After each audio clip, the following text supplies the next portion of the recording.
É. Então é aquilo, porque eles não dão espaço. É 50 metros da minha casa em Engenhão. Eu vou ter que ir lá em Botafogo.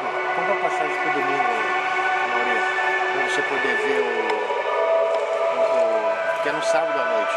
Sábado. Não, eu devo voltar.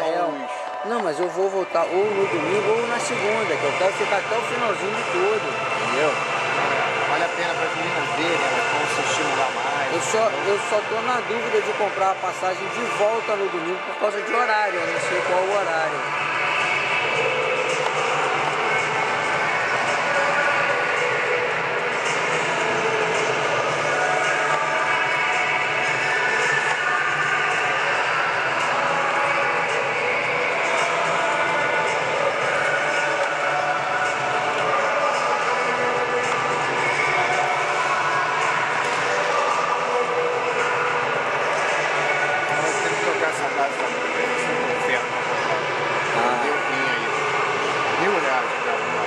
Isso.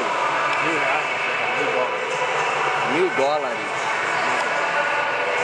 Base que o cara pega o ponto para Bruna para diretamente dessa classe internacional. Isso é a base. Que isso? Faz a bota e o pé vai crescendo e joga fora. Ela não pode aproveitar essa mesma bota, não? Você quer comprar a bota profissional, o equipamento da Bárbara é melhor que o da Bruna.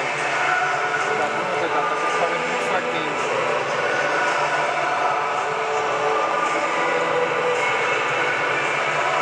Mas o da Bárbara já não cresce tanto o pé, né? É, o da Bárbara já tá caro, muito caro.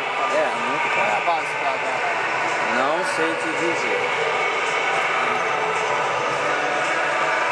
Também não é das melhores, não. A Energy aí, que é a leitura,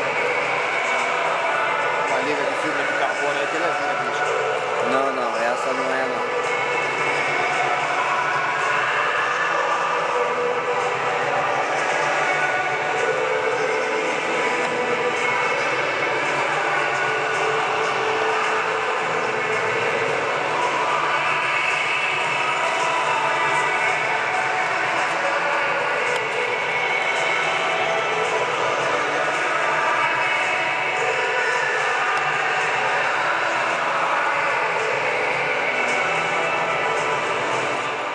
Acabou antes da música dessa vez.